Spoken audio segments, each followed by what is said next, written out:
Chapter 9. Transformer. Bink was thrown into a pit.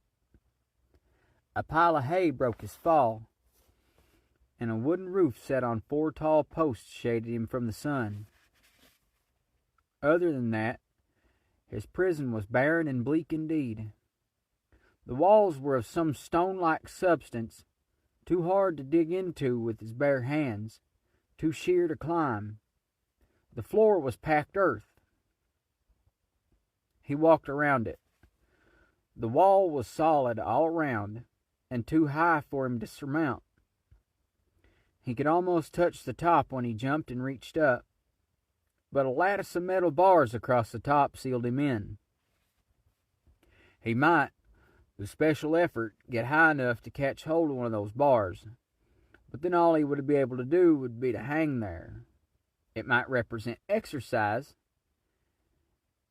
but it wouldn't get him out. So the cage was tight. He'd hardly come to this conclusion before soldiers came to stand at the grate, shaking rust onto him.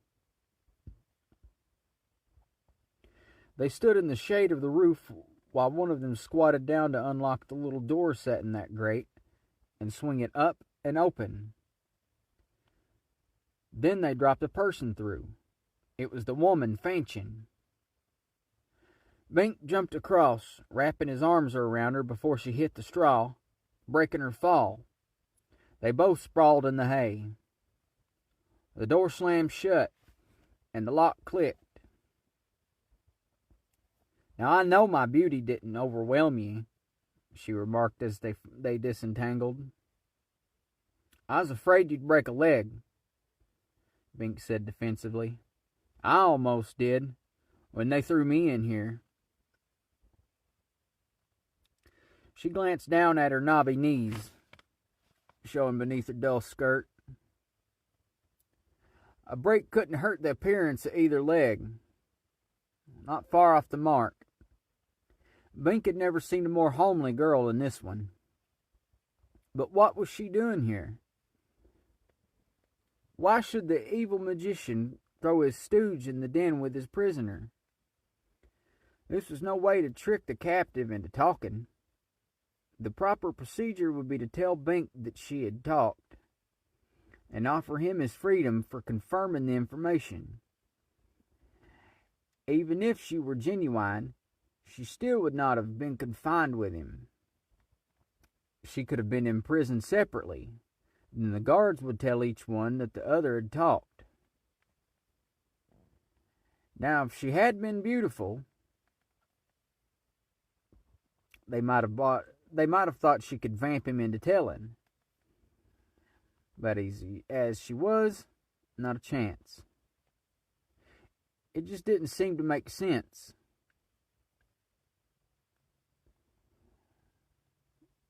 "Why didn't you tell him about the shield stone?" Bink inquired, not certain with what irony he intended it. If she were a fake, she could not have told. But she also should not have been dumped in here. If she were genuine, she must be loyal to Xanth. But then, why had she said she would tell Trent where the shield stone was? "Well, I told him," she said. She had told him. Now Bink hoped she was a phony. "Yes," she said, looking him straight in the eye. "I told him how it was set under the throne in the king's palace in the North Village." Bink tried to assess the ramifications of this statement. It was the wrong location. But did she know this? Or was she trying to trick him into a reaction? A revelation of his real location? While the guards listened? Or was she a true exile who knew the location and had lied about it? That would account for Trent's reaction. Because if Trent's catapult lobbed an elixir bomb onto the palace of Xanth, not only would it fail to disrupt the shield, it would alert the king. or at least the more alert ministers, who were not fools to the nature of the threat. The damping out of magic in that vicinity would quickly give it away.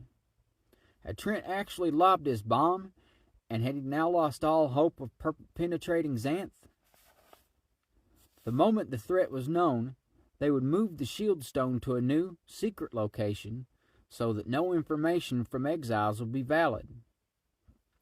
No, if that had happened, Trent would have turned Fanchon into a toad and stepped on her, and he would not have bothered to keep Bink prisoner. Bink might have been killed or released, but not simply kept. So nothing that drastic had happened. Anyway, there had not been time for all that. "I see you don't trust me," Fanchon said.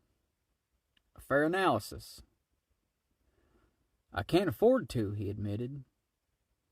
"I don't want anything to happen to Xanth." "Why should you care, since you got kicked out?" "I knew the rule. I was given a fair hearing." "Fair hearing!" she exclaimed indignantly. "The king didn't even read Humphrey's note or taste the water from the spring of life." Bink paused again. "How would she know that?" "Oh, come on," she said. "I passed through your village only hours after your trial. It was the talk of the town, how the magician Humphrey had authenticated your magic, but the king—" Okay, Bink said. Obviously, she had come from Xanth, but he still wasn't sure how far he could trust her. Yet she must know the shield stone's location and hadn't told it. Unless she had told it, and Trent didn't believe her. So he was waiting for cooperation from Bink. But she had announced the wrong location. No purpose in that, regardless. Bink could challenge her on it, but that would still not give away the right location. There were 1,000 potential spots, so probably she meant what she said. She had tried to fool Trent and had not succeeded. So the balance in Bink's mind shifted. Now he believed she was from Xanth and she had not betrayed it. That was what the available evidence suggested. How complex could Trent's machinations become? Maybe he had a mundane machine that could somehow pick up news from inside the shield. Or more likely, he had a magic mirror set up in the magic zone just outside the shield, so he could learn interior news. No, in that case, he could have ascertained the location of the shield stone directly. Bink felt dizzy.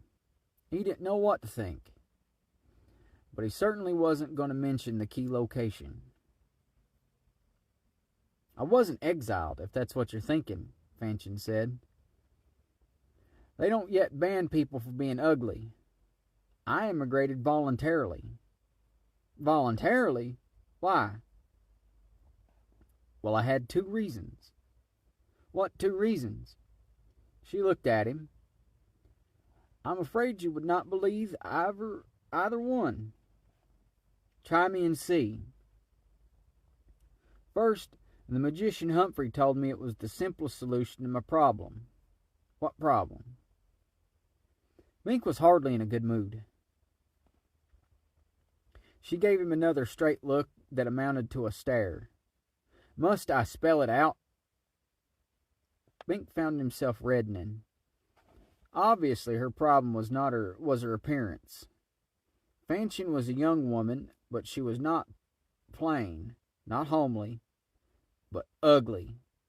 The living proof that youth and health were not necessarily beauty.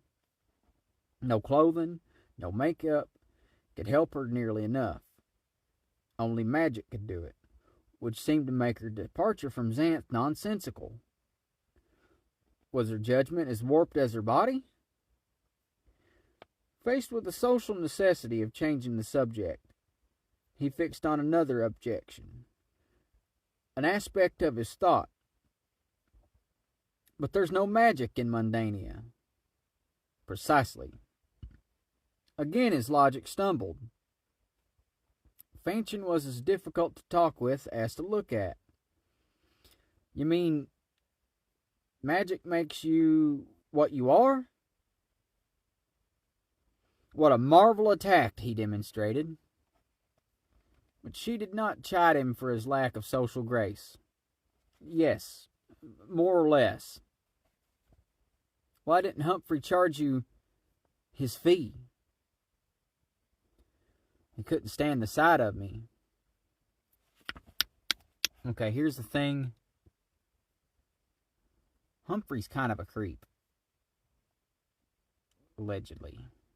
Or not allegedly, it's well known. Very well known. It is known, as those Dothrakis say in Game of Thrones. And then there's that whole matter of that love spring that's like real close to his castle. Anyway.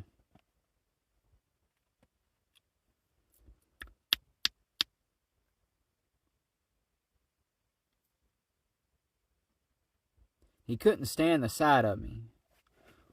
Worse and worse. What was your other reason for leaving Xanth? That I shall not tell you at this time. It figured. She had said he wouldn't believe her reasons, and had believed her the first one, so she wouldn't tell him the other. Typically female logic. Well, we seem to be prisoners together, Binks said, glancing around the pit again. It remained as dismal as ever. Do you think they're going to feed us? Certainly, Fanchon said. Trent will come around and dangle bread and water at us and ask which one would like to give him the information. That one will be fed. It will become increasingly difficult to turn him down as time passes. You have a gruesomely quick comprehension. I'm gruesomely smart, she said. In fact, it is fair to say I'm as smart as I am ugly. Yes, indeed. Are you smart enough to figure out how to get out of here? No, I don't think escape is possible, she said, shaking her head in a definite yes. Oh, Binks said, taken aback. Her words said no. Her gesture said yes. Was she crazy? No. She knew the guards were listening, though they were out of sight. So she sent them one message while sending Bink another, which meant she had figured out an escape already. It was now afternoon. A shaft of sunlight spilled through the grate, finding its route past the edge of the roof. Just as well, Bink thought. It would get unbearably dank in here if the sun never reached the bottom. Trent came to the grate. I trust you two have made your acquaintance, he said pleasantly. Are you hungry? Now it comes, Fanchon muttered. I apologize for the inconvenience of your quarters, Trent said, squatting down with perfect aplomb. It was as if he were meeting them in a clean office. If you both will give me your word not to depart these premises, or interfere with our activities in any way, I shall arrange a comfortable tent for you. Therein lies subversion, Fanchon said to Bink. Once you start accepting favors, you become obligated. Don't do it. She was making extraordinary sense. No deal, Bink said. You see, Trent continued smoothly, if you were in a tent and you tried to escape, my guards would have to put arrows in you, and I don't want that to happen. It would be most uncomfortable for you, and would imperil my source of information. So it is vital that I have you confined by one means or another, by word or bond, as it were.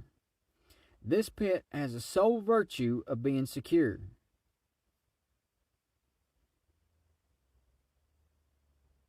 You could always let us go, Bink said, since you aren't going to get the information anyway.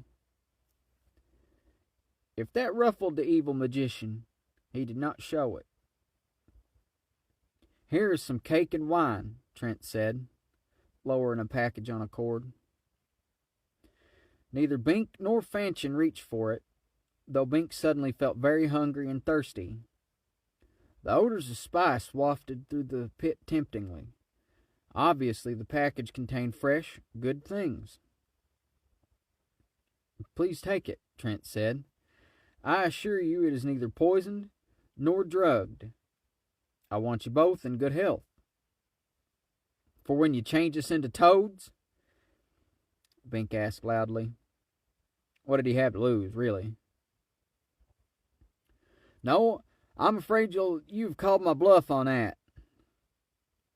Toads do not speak intelligibly, and it is important to me that you speak. Could the evil magician have lost his talent in the course of his long, mundane exile? Bink began to feel better. The package touched a straw. Fanchon shrugged and squatted, untying it. Sure enough, cake and wine. Maybe one of us better eat now, she said. If nothing happens in a few hours, the other eats. Ladies first, Bink said. If the food were drugged and she were a spy, she wouldn't touch it. Thank you. She broke the cake in half. Pick a piece, she said. You eat that one, Bink said, pointing. Very nice, Trent said from above. You trust neither me nor each other, so you're working out conventions to safeguard your interests. But it really is unnecessary. If I wanted to poison either of you, I would merely pour it on your heads. Fanchon took a bite of cake. This is very good, she said. She uncorked the wine and took a swig. This too. But Bink remained suspicious. He would wait.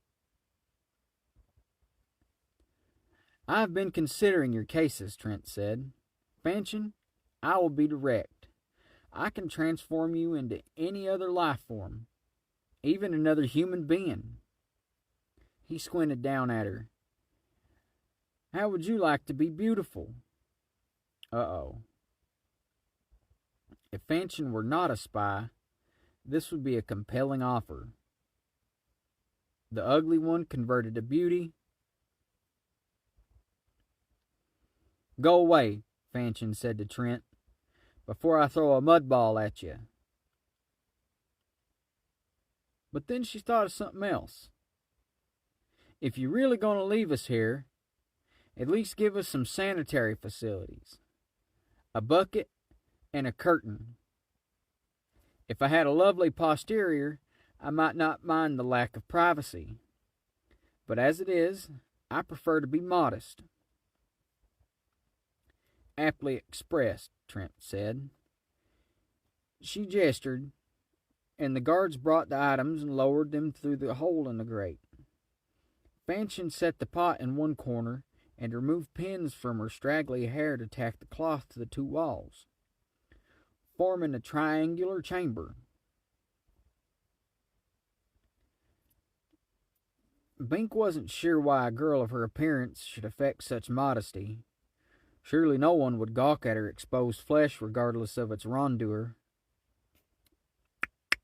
It's rondure. R-O-N-D-U-R-E.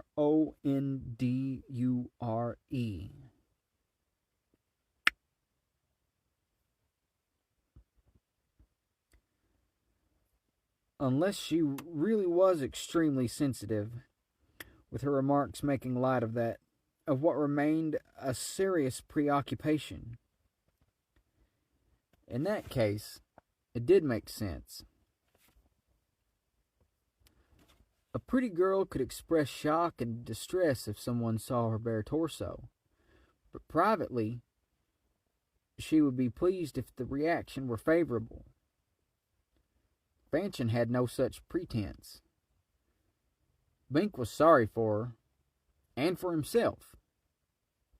It would have made the confinement much more interesting if his companion had been scenic. But actually, he was grateful for the privacy, too. Natural functions would otherwise have been awkward, so he was full circle. She had defined the problem before he ever started thinking it out.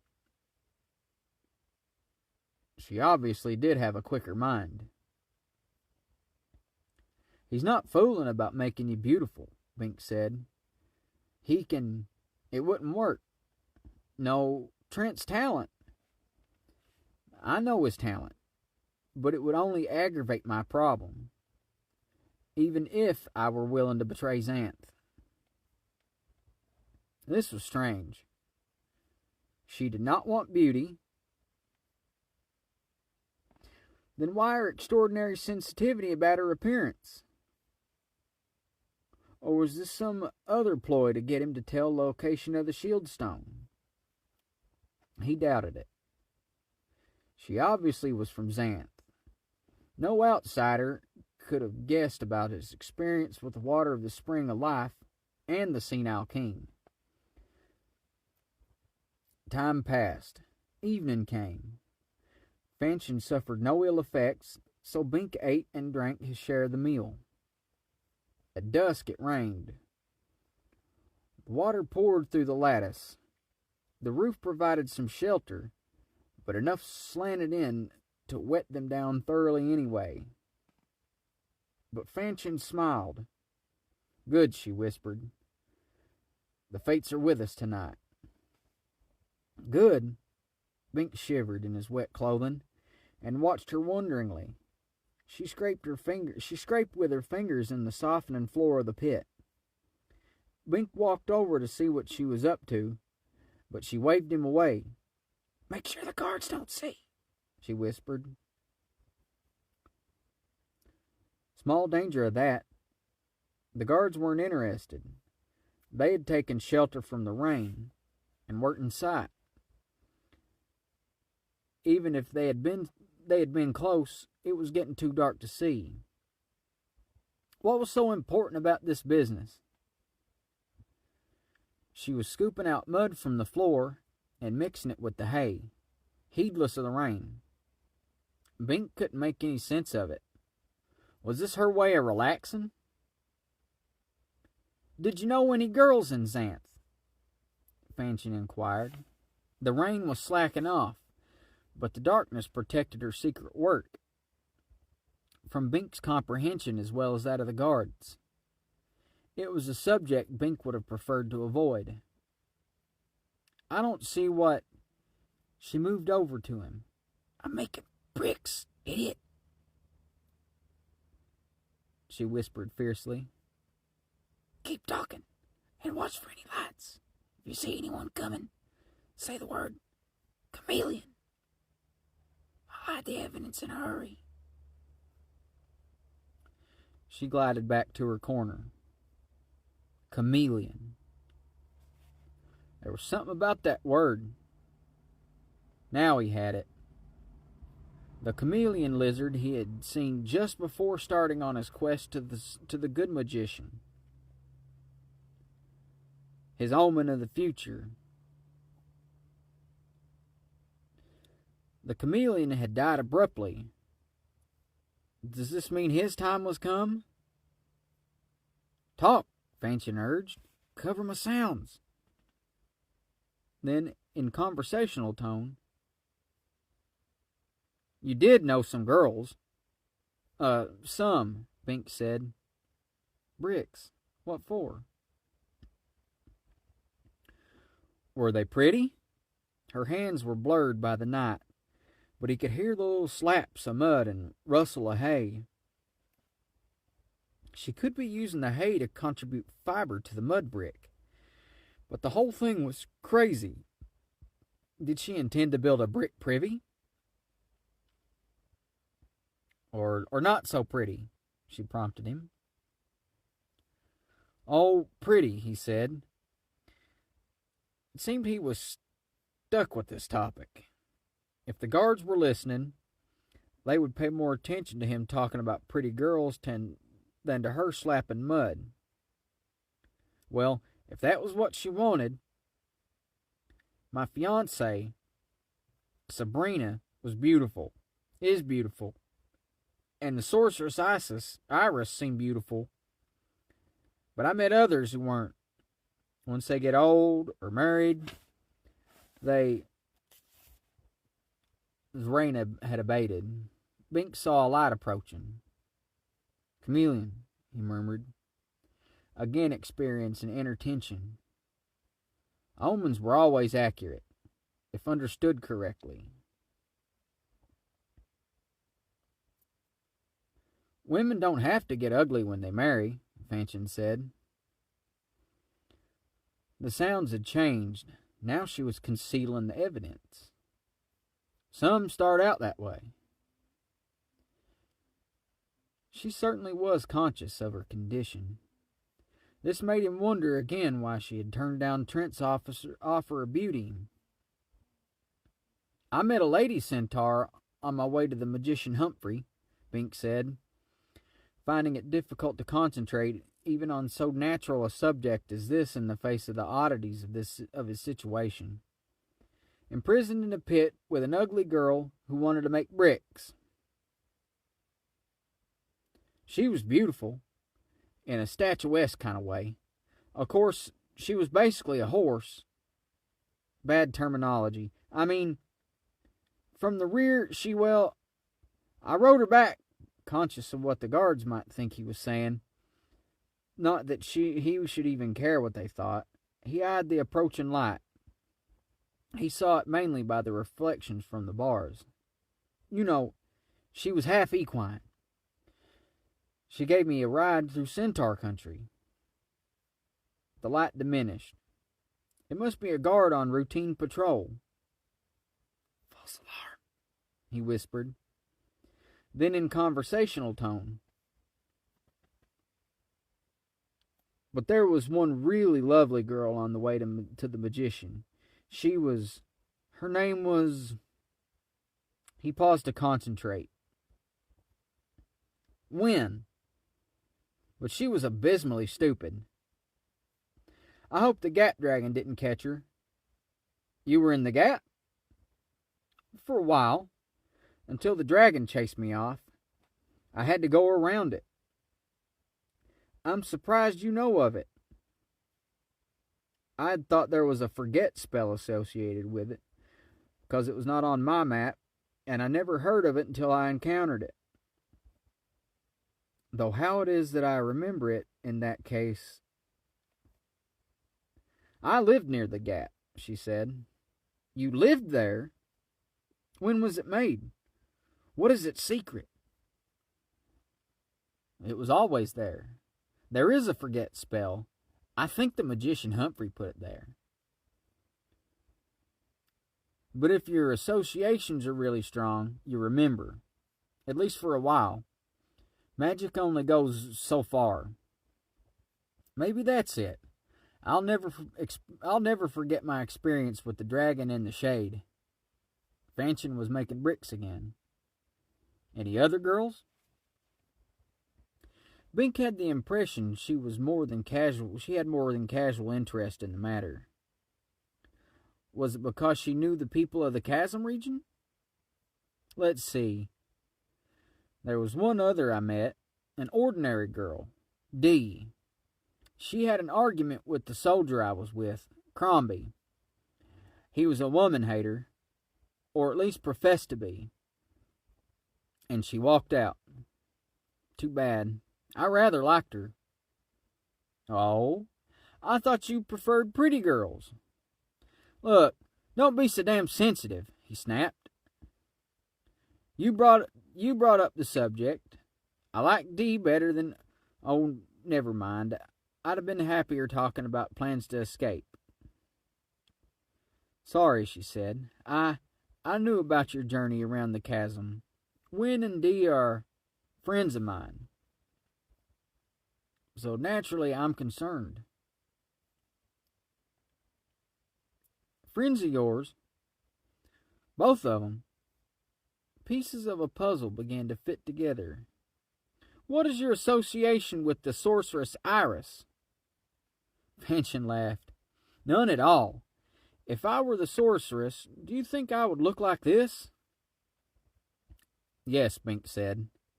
If you tried beauty and it didn't work, and you still wanted power, and you figured you could somehow get it through an ignorant traveler, that would explain why Trent couldn't tempt you with the promise of beauty. That would only ruin your cover, and you could be beautiful any time you wanted to be. So you might follow me out in a disguise nobody would suspect, and of course, you would not help another magician take over Xanth. So I'd come right out here into Mundania, where there is no magic, she finished. Therefore, no illusion. That gutted his case. Or did it? Maybe this is the way you actually look. I may never have seen the real Iris there on her island. And how would I get back into Xanth? For that, Bink had no answer. He responded with bluster. Well, why did you come here? Obviously, the non-magic aspect has not solved your problem. Well, it takes time. Time to cancel out magic? Certainly. When dragons used to fly out over Mundania, before the shield was set up, it would take them days or weeks to fade. Maybe even longer. Magician Humphrey says there are many pictures and descriptions of dragons and other magic beasts in mundane texts. The mundanes don't see dragons anymore, so they think the old texts are fantasy. But this proves that it takes a while for the magic in a creature or person to dissipate. So a sorceress could return her illusions for a few days after all, Bink said. She sighed. Maybe so, but I'm not Iris, though.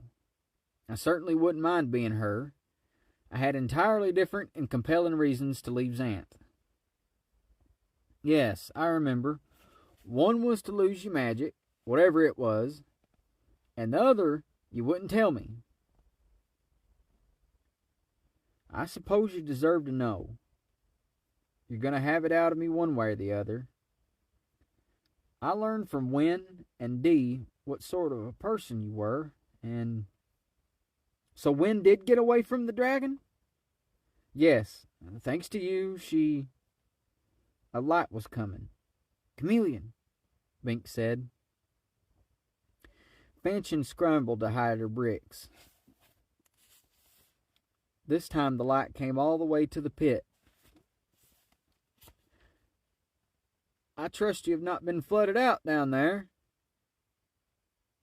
Trent's voice inquired. If we were, we'd swim away from here, Bink said. Listen, magician, the more uncomfortable you make us, the less we want to help you. I am keenly aware of that, Bink. I would much prefer to provide you with a comfortable tent. No. Bink, I find it difficult to comprehend why you should be so loyal to a government that treated you so shabbily. What do you know about that? My spies have been, of course, monitoring your dialogues, but I could have guessed it readily enough, knowing how old and stubborn the Storm King must be by now. Magic manifests in divers forms, and when the definitions become too narrow, well, it doesn't make any difference here. The magician persisted, sounding quite reasonable in contrast to Bink's unreason. It may be that you do lack magic, Bink, though I hardly think Humphrey would be wrong about a thing like that. But you have other qualities to recommend you, and you'd make an excellent citizen." "He's right, you know," Fanchon said. "You do deserve better than what you were given." "Which side are you on?" Bink demanded. She sighed in the dark. She sounded very human. It was easier to appreciate that quality when he couldn't see her. "I'm on your side, Bink. I admire your loyalty. I'm just not sure it's deserved." "Why don't you tell him where the Shieldstone is, then, if you know it?" "Because, with all its faults, Xanth remains a nice place. The senile king won't live forever. When he dies, they'll have to put in the magician Humphrey, and he'll make things much better, even if he does complain about the time it's wasting him. Maybe some new or young magician is being born right now to take over after that. It'll work out somehow. It always has before. The last thing Xanth needs is to be taken over by a cruel, evil magician who would turn all his opposition into turnips." Trent's chuckle came down from above. "My dear, you have a keen mind and a sharp tongue. Actually, I prefer to turn my opponents into trees. They're more durable than turnips. I don't suppose you concede, merely for the sake of argument, that I might make a better ruler than the present king." "He's got a point, you know," Bink said, smiling cynically in the dark. "Which side are you on?" Fanchon demanded, mimicking the tone Bink had used before. But it was Trent who laughed. "I like you two," he said. "I really do. You have good minds and good loyalty. If you'd only give that loyalty to me, I would be prepared to make substantial concessions. For example, I might grant you veto power over any transformations I make. You could thus choose the turnips. So we'd be responsible for your crimes," Fanchon said. "That sort of power would be bound to corrupt us very soon, until we were no different from you." "Only if your basic fiber were not superior to mine," Trent pointed out. "And if it were not, then you would never have been any different from me. You merely have not been subjected to my situation. It would be best if you discovered this, so as not to be unconscious hypocrites." Bink hesitated. He was wet and cold, and he did not relish spending the night in this hole. Had Trent been one to keep his word 20 years ago? No, he hadn't. He had broken his word freely in his pursuit of power. That was part of what had defeated him. No one could afford to trust him, not even his friends. The magician's promises were valueless. His logic was a tissue of rationalization, designed only to get one of the prisoners to divulge the location of the Shieldstone. Veto power over transformations. Bink and Fanchon would be the first to be transformed, once the evil one had no further need of them. Bink did not reply. Fanchon remained silent. After a moment, Trent departed. "And so we weather temptation number 2, Fanchon remarked. "But he's a clever and unscrupulous man. It will get harder." Bink was afraid she was right. Next morning, the slanting sunlight baked the crude bricks.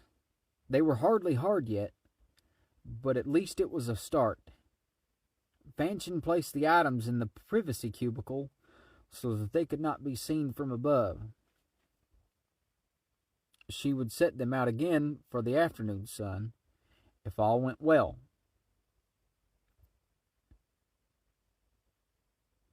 Trent came by with more food,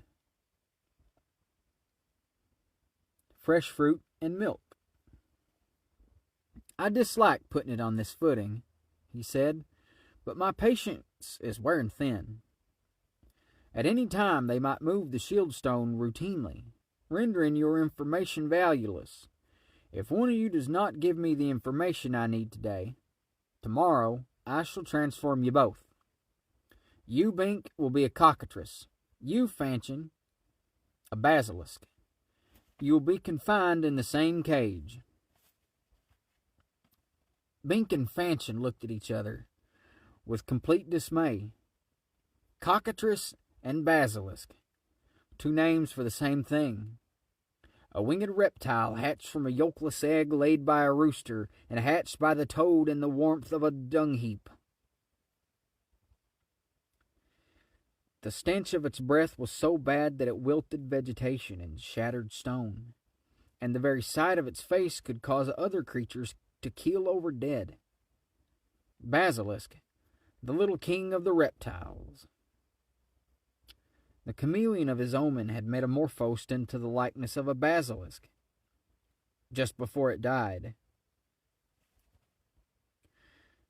Now he had been reminded of the chameleon by a person who could not have known about that omen and threatened with transformation into...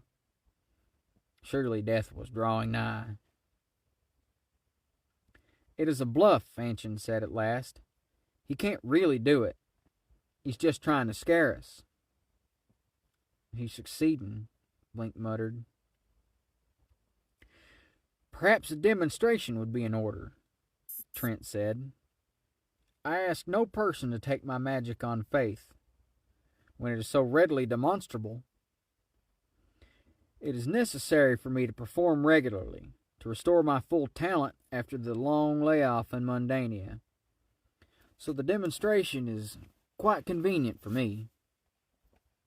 He snapped his fingers. "Allow the prisoners to finish their meal," he said to the guard who reported. "Then remove them from the cell." He left. Now Fanchon was glum for another reason. He may be bluffing, but if they come down in here, they'll find the bricks. That will finish us anyway. "Not if we move right out, giving them no trouble," Bink said. "They won't come down here unless they have to." "Let's hope so," she said. When the guards came, Bink and Fanchon scrambled up the rope ladder the moment it was dropped. "We're calling the magician's bluff," Bink said. There was no reaction from the soldiers. The party marched eastward across the isthmus toward Xanth. Within sight of the shield, Trent stood beside a wire cage. Soldiers stood in a ring around him. Arrows knocked to bows. They all wore smoked glasses. It looked very grim. "Now I caution you," Trent said as they arrived. "Do not look directly at each other's faces after the transformation. I cannot restore the dead to life." If this were another scare tactic, it was effective. Fanchon might doubt, but Bink believed. He remembered Justin Tree, legacy of Trent's ire of 20 years ago. The omen loomed large in his mind. First to be a basilisk, then to die. Trent caught Bink's look of apprehension. "Have you anything to say to me?" he inquired, as if routinely. "Yes. How did they manage to exile you without getting turned into toads or turnips or worse?" Trent frowned. "That was not precisely what I meant, Bink, but in the interest of harmony, I will answer. An aide I trusted was bribed to put a sleep spell on me. While I slept, they carried me across the shield. How do I know it won't happen again? Or how do you know it won't happen again? You can't stay awake all the time, you know. I spent much time pondering that whole problem in the long early years of my exile. I concluded that I brought the deception upon myself. I had been faithless to others, and so others were faithless to me. I was not entirely without honor. I breached my given word only for what I deemed to be sufficient cause, yet that's the same as lying, Bink said. I did not think so at the time, but I dare say my reputation in that respect did not improve in my absence. It is ever the privilege of the victor to be present the loser, present the loser as completely corrupt, thus justifying the victory. Nevertheless, my word was not my absolute bond, and in time I realized that this was the fundamental flaw in my character that had been my undoing. The only way to prevent repetition was to change my own mode of operation, and so I no longer deceive, ever, and no one deceives me. It was a fair answer. The evil magician was, in many respects, the opposite of the popular image. Instead of being ugly, weak, and mean, Humphrey fitted that description better. He was handsome, strong, and urbane. Yet he was the villain. And Bink knew better than to let fair words deceive him. Fanchon, stand forth, Trent said. Fanchon stepped toward him, open cynicism on her face. Trent did not gesture or chant. He merely glanced at her with concentration. She vanished. A soldier swooped in with a butterfly net, slamming it down on something. In a moment he held it up, a struggling, baleful, lizard-like thing with wings. It really was a basilisk. Bink quickly averted his eyes, lest he look directly at its horrible face and meet its deadly gaze. The soldier dumped the thing into the cage, and another smoke glass protected soldier shoved on the lid. The remaining soldiers relaxed visibly. The basilisk scrambled around, seeking some escape, but there was none. It glared at the wire confinement, but its gaze had no effect on the metal. A third soldier dropped a cloth over the cage, cutting off the view of the little monster. Now Bink himself relaxed. The whole thing had obviously been carefully prepared and rehearsed. The soldiers knew exactly what to do. Bink, stand forth, Trent said, exactly as before. Bink was terrified, but a corner of his mind protested. It's still a buff. She's in on it. They have rigged it to make me think she was transformed, then I'm to be next. All her arguments at Trent were merely to make her seem legitimate, prepared for this moment. Still, he only half believed that. The omen lent it a special, awful conviction. Death hovered, as it were, on the silent wings of a hawk moth, close. Yet he could not betray his homeland. Weak-kneed, he stepped forth. Trent focused on him, and the world jumped. Confused and frightened, Bink scrambled for the safety of a nearby bush. The green leaves withered as he approached. Then the net came down, trapping him. Remembering his escape from the Gap Dragon, he dodged at the last moment, backtracking, and the net just missed him. He glared up at the soldier, who, startled, had allowed his smoked glasses to fall askew. Their gazes met, and the man tumbled backward, stricken. The butterfly net flew wide, but another soldier grabbed it. Bink scooted for the withered bush again, but this time the net caught him. He was scooped inside, wings flapping helplessly, tail thrashing and getting its barb caught in the fabric. Claws snarled, beak snapping at nothing. Then he was dumped out. 2 shakes, 3, and his claws and tail were dislodged. He landed on his back, wings outspread. An anguished squawk escaped him. As he righted himself, the light dimmed. He was in the cage, and it had just been covered so that no one outside could see his face. He was a cockatrice. Some demonstration. Not only had he seen Fanchon transformed, he had experienced it himself, and killed a soldier merely by looking at him. If there had been any skeptics in Trent's army, there would be none now.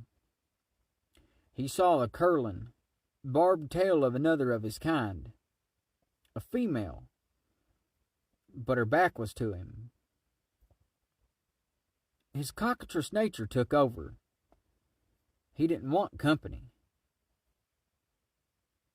Angrily, he pounced on her, biting, digging in with his talons. She twisted around instantly, the muscular serpent's tail providing leverage. For a moment, they were face to face. She was hideous, frightful, loathsome, ghastly, and revolting. He had never before experienced anything so repulsive.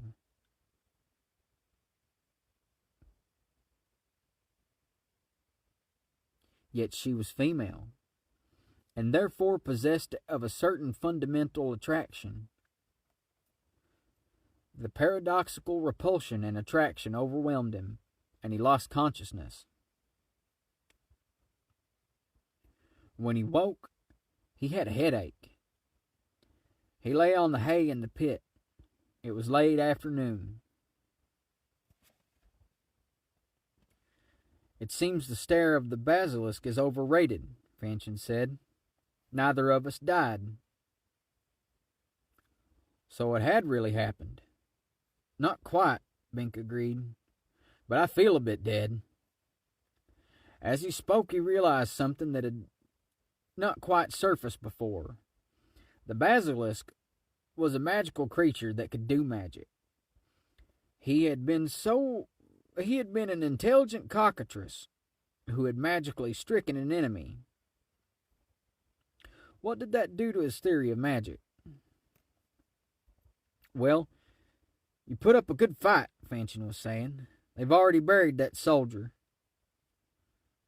It is quiet like death in this camp now. That makes me, I had the weird question, was Trent paying out death benefits? It occurred to me just a couple minutes ago while I was reading. I was like, wait, is he paying out death benefits? If you didn't know, here's a little secret that we can bury in here. In the war that's going on over in Ukraine right now, one of the ways to get past any sort of oppositional, any of the Russian lies, is to track death benefit dispersals. Yeah, because there's like, there's life insurance payouts that go to people when you die, and that's one of the recruitment tools. Anyway, it is quiet like death in this camp now. Like death. Had that been the meaning of his omen? Had he not died, but he had killed? Without meaning to, in a manner completely foreign to his normal state? Had the omen been fulfilled? Bink sat up. Another realization coming. Trent's talent is genuine. We were transformed. We really were. It is genuine. We really were, she agreed somberly. I admit I doubted, but now I believe.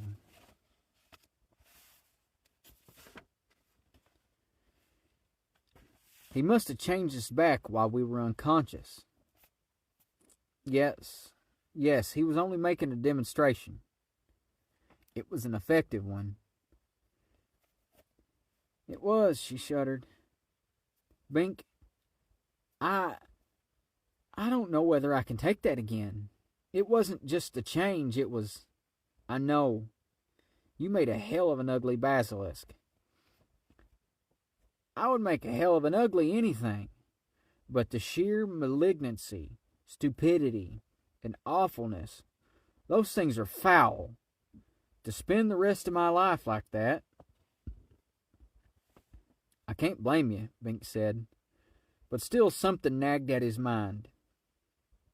The experience had been so momentous that he knew it would take a long time for his mind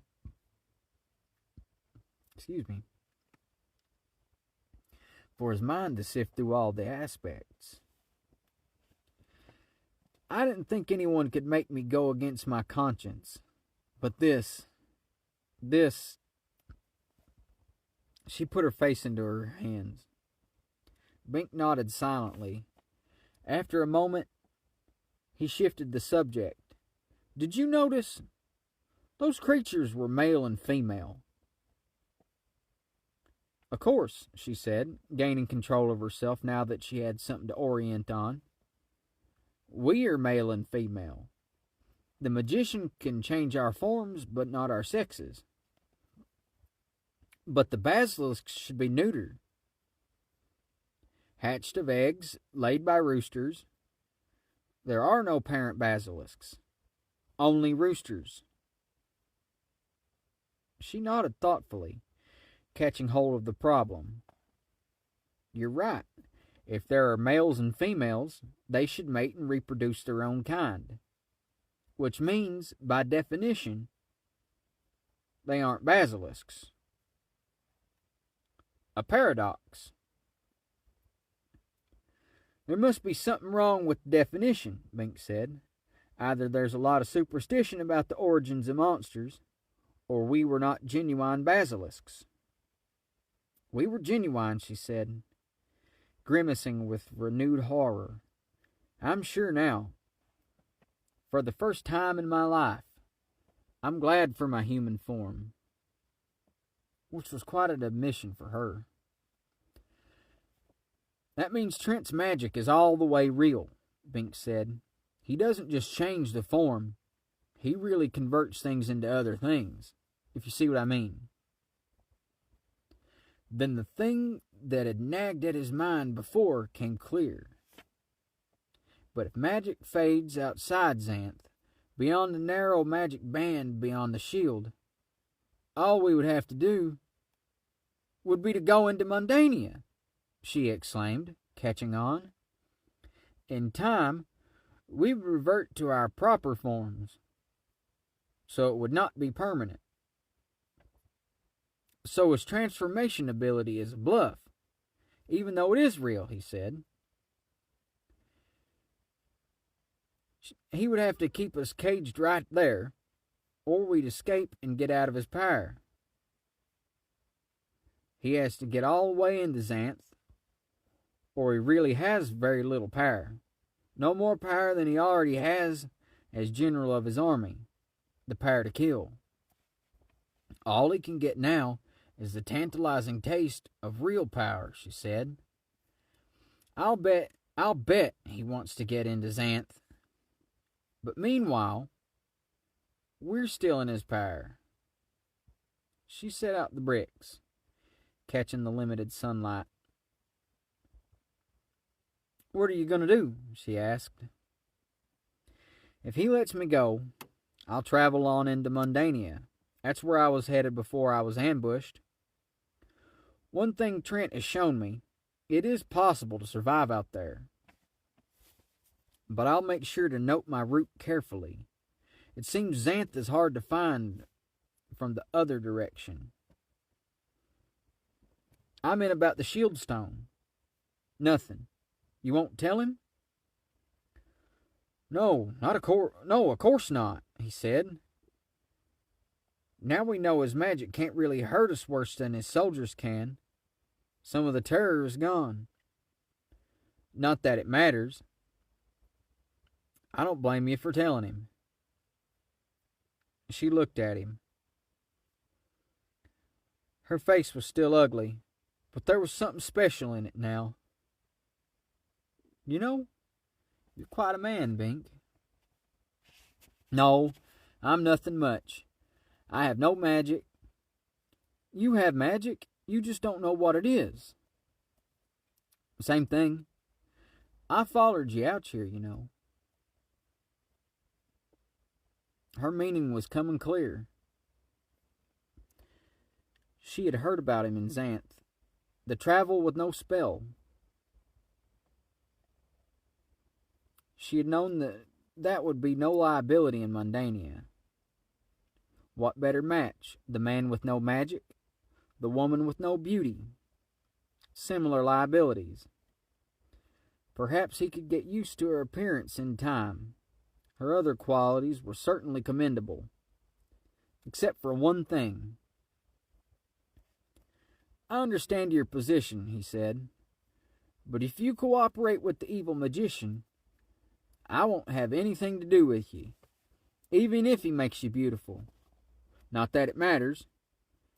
You can get your reward in Xanth when he takes over, if he honors his given word this time. You restore my courage, she said. Let's make a break for it. How? The bricks, dummy. They're hard now.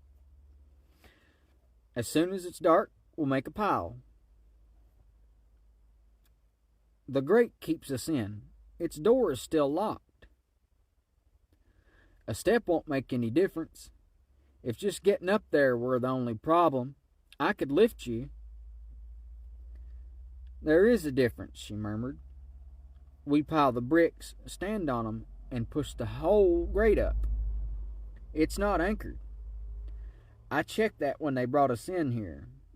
Gravity holds it down. It's heavy, but you're strong. Bink looked up with sudden hope. You could prop it up after I heave, step by step, until... Not so loud, she whispered fiercely. They may still be eavesdropping. But she nodded. You've got the idea. It's not a sure thing, but it's worth a try. And we'll have to make a raid on the store of elixir, so we can't use it even if someone else comes out to tell him where the shield stone is. I've been working it all out. Bink smiled. He was beginning to like her.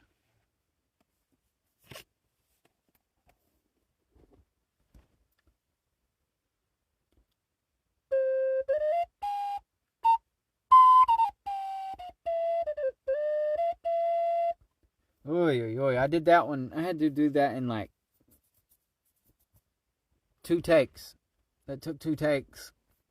Because I had the power saving features turned on my telephone, but I had my phone plugged in when I started recording, and then I stopped. I powered down the thing my phone was plugged into charging, and then that, because I had a power saving mode on feature, that stopped the recording, and it was, I was a little miffed at myself there.